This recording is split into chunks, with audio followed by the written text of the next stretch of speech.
सबसे पहले हम यह जान लेते हैं कि ग्रीन तारा कौन है। जैसा कि आप जानते हैं कि हिंदू धर्म में 10 महाविद्या होती हैं। उनमें से एक महाविद्या तारा महाविद्या भी है। इन्हें संस्कृत में श्याम तारा और तिब्बती भाषा में जिसे जेट्सुन डोल्मा या संग्रौल लजंग लजंग कहा गया है। दरअसल तारा माता के 21 रूप हैं, जिनमें से ग्रीन तारा, व्हाइट तारा, रेड तारा देवी मुख्य मानी जाती है। बौद्ध धर्म एक श्रमण धर्म है। यहाँ ध्यान को प्रमुखता दी जाती है। ध्यान के द्वारा अपनी बुराइयों को बाहर कर सकते हैं। यह महिला बुद्धिस्ट है। इन्हें महिला बुद्ध के रूप में दिखाया गया है। इन्हें मुक्ति की देवी कहा जाता है। यानी कि अगर आप बौद्ध और ग्रीन तारा की उपासना करते हैं तो आपको मोक्ष प्राप्त होगा। ग्रीन तारा के उपासक हमेशा एक बात कहते हैं कि शत्रु कहीं बाहर नहीं है। सबसे बड़ा शत्रु जो आपके जीवन की सबसे बड़ी रुकावट है वह आपके खुद के ही अंदर है। इसीलिए वह लोग सिंबल के रूप में बताते हैं कि इन चीज़ों पर आपको विजय प्राप्त होती है जब आप माँ तारा मंत्र का जाप करते हैं। जैसे शेर यानी अभिमान या अहंकार पर विजय, जंगली हाथी यानी भ्रम और अज्ञान पर विजय, आग यानी क्रोध और घृणा पर विजय, सांप यानी ईर्ष्या पर विजय, डाकू और चोर यानी कट्टर विचार, गलत विचार पर विजय, बंधन यानी कंजूसी और लोभ पर विजय, बाढ़ यानी ईर्ष्या और लगाव पर विजय, राक्षस यानी भ्रमित संदेह पर विजय। ग्रीन तारा मंत्र। ग्रीन तारा को अवलोकितेश्वर का रूप माना जाता है। अब आप कहेंगे कि अवलोकितेश्वर कौन है? अवलोकितेश्वर ऐसे बुद्ध हैं जो संपूर्ण विश्व का कल्याण किए बिना निर्वाण को प्राप्त नहीं कर सकते। इसलिए वह तब तक धरती पर रहेंगे जब तक संपूर्ण जगत का कल्याण न हो जाए।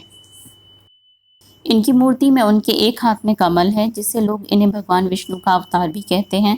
पंडित जी जब संकल्प कराते हैं तो बोलते हैं वराह कल्पे बौद्ध अवतार है, यानी वराह कल्प में बौद्ध अवतार की अमुक तिथि को बुद्ध को भगवान विष्णु का अवतार कहा जाता है। ग्रीन तारा अवलोकितेश्वर का स्त्री रूप है। इस विषय में कहानी आती है, एक बार अवलोकितेश्वर वर्तमान तिब्बत के लहासा में रेड हिल मारपोरी के शिखर पर पहुंचे। वहां उन्होंने दुनिया के दुखों को महसूस किया, जिसके कारण उनकी आंख से आंसू गिर गए। दोनों आंसू ज्योति रूप बनकर उनकी आंखों में पुनः समा गए। उन दोनों आंसुओं ने लोक कल्याण का प्रण लिया और दाहिनी आंख से जो आंसू गिरा वह दिव्य रूप बनकर अगले जन्म में नेपाली राजकुमारी त्रित्सुन के रूप में अवतरित हुआ था। बाईं आंख से आंसू गिरा वह दुनिया के कष्टों को हरने के लिए तारा रूप में परिवर्तित हो गया।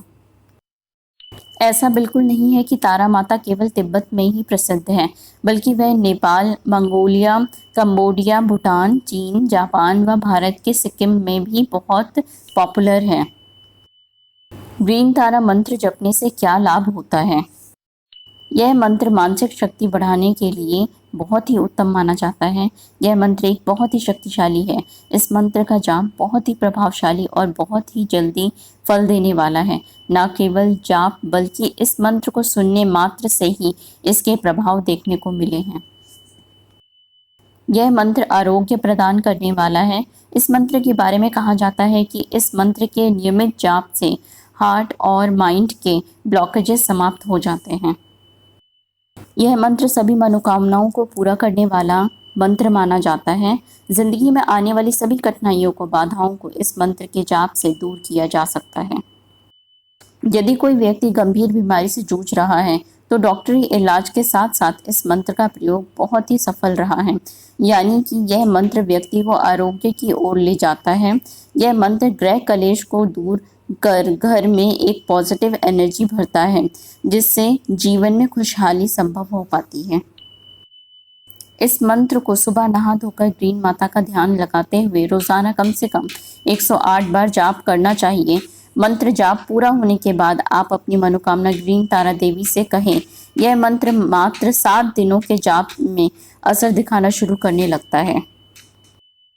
यह मंत्र इस प्रकार है, ओम तारे तू तारे तुरे सोहा। तो आप भी इस मंत्र का जाप करके देख सकते हैं, मगर पूरे श्रद्धा भाव के साथ, पूर्ण श्रद्धा भाव से करने पर यह मंत्र 7 दिनों में असर दिखाना शुरू कर देता है। ध्यान रखिए, इस मंत्र को करते वक्त आप एकदम ध्यानपूर्ण रहेंगे, अपना मन थोड़ा शांत करेंगे और देखिए आपका ये मंत्र 7 दिनों में कैसे आपको फल प्रदान करता है। एक बार फिर से मंत्र बताना चाहूँगी, यह मंत्र इस प्रकार है: ओम तारे तुरे सोहा।